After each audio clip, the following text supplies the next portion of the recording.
Hello বন্ধুরা, কেমন আছেন সবাই? নিশ্চয়ই ভালো আছেন। আমি অনেক ভালো আছি। After the long time, long day, একটি নতুন ভিডিও নিয়ে আপনাদের সামনে হাজির হয়ে গেলাম। এতদিনে হয়তো আমাকে ভুলেই গিয়েছেন আপনারা, কারণ ভিডিওর ক্ষেত্রে একটু ব্রেক নিয়েছিলাম।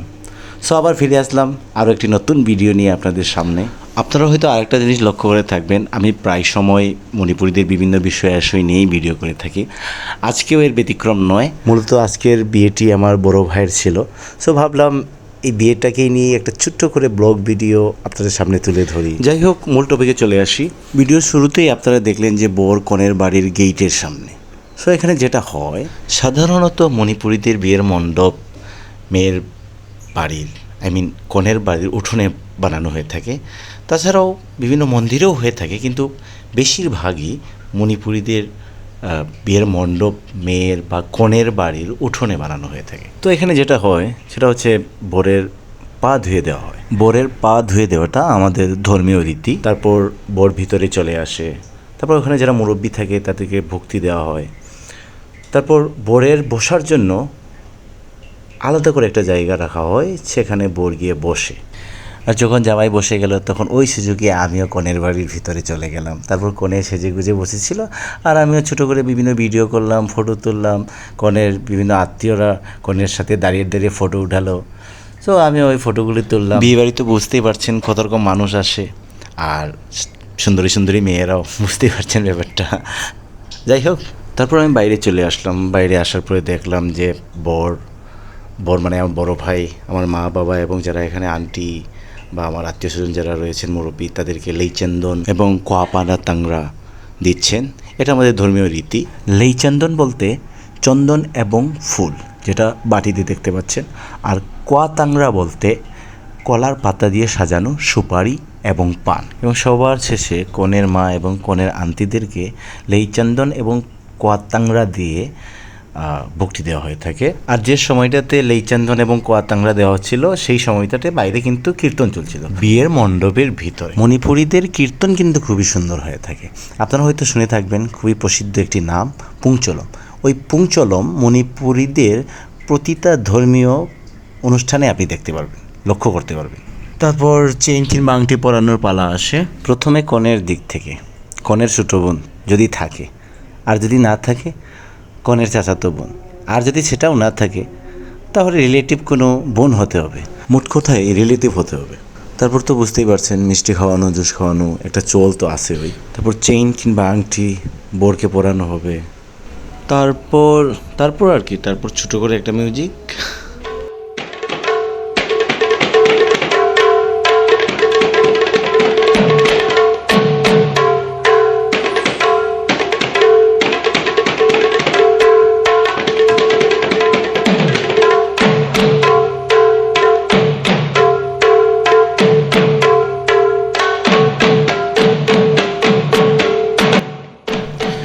কনের দিক থেকে আংটি কিংবা চেইন পরানো শেষ হয়ে গেলে বরের দিক থেকে বালা কিংবা চেইন পরানোর পর্ব আসে। এটিও ঠিক একই রকম। হয় বরের ছোটো বোন হতে হবে, না হলে কোনো রিলেটিভ আত্মীয় হতে হবে। আর সেটি করেছে হচ্ছে আমার ছোটো বোন, যেহেতু আমাদের ছোটো বোন ছিল। এরপর বালা কিংবা চেইন পরানোর পর্ব শেষ হবার পর বর গিয়ে বসবে হচ্ছে বিয়ের পিঁড়িতে। এরপর এখানে কিছু মন্ত্র পড়ার রীতি রয়েছে, ব্রাহ্মণরা মন্ত্র পড়বে, তারপরে হচ্ছে বরের পিঁড়িতে বসবে।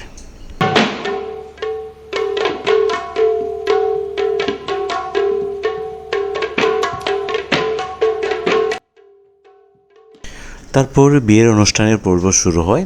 কনেকে বিয়ের মণ্ডপের ভিতরে নিয়ে আসা হয়।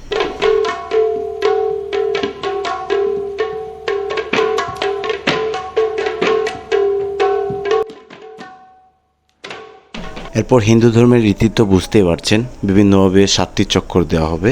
সবার শেষের চক্করটিতে কনের হাতে একটি ফুলের মালা তুলে দেওয়া হবে। সেই মালাটি কনে নিয়ে গিয়ে বরের গলায় পরিয়ে দেবে। তারপর কনে গিয়ে বরের পিঁড়িতে গিয়ে বসবে একসাথে। এবার বর কনের গলায় ফুলের মালা পরিয়ে দেবে। এইভাবে বিয়ে পরিপূর্ণভাবে সম্পন্ন হয়।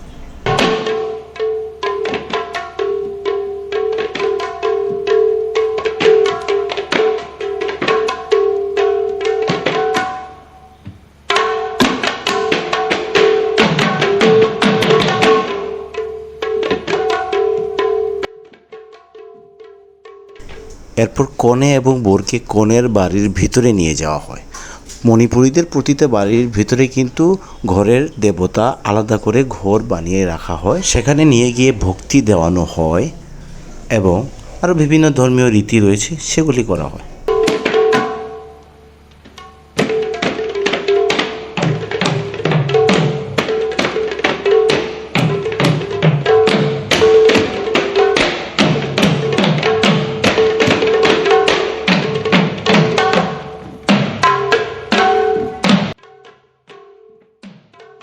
এরপর বিয়ে সম্পূর্ণ হলে বরের বাড়িতে চলে যাবে। এরপর কনের বাড়ির লোকেরা কনেকে বরের বাড়িতে পৌঁছানোর জন্য নিয়ে আসবে। তারপর এখানেও কিছু ধর্মীয় রীতি রয়েছে যেগুলি পালন করা হয়। এরপর বরের মা এসে কনেকে রিসিভ করবে এবং ঘরের ভিতরে নিয়ে যাবে। তারপর আমাদের ঘরের ভিতরে যে দেবতা রয়েছে সেখানে ভক্তি দেওয়ানো হবে। এইভাবে বিয়ে পরিপূর্ণভাবে সম্পন্ন হয়। সো বন্ধুরা, আজকের ভিডিও এই পর্যন্তই। দেখা হবে পরবর্তী কোনো এক ভিডিওতে। ভালো থাকবে।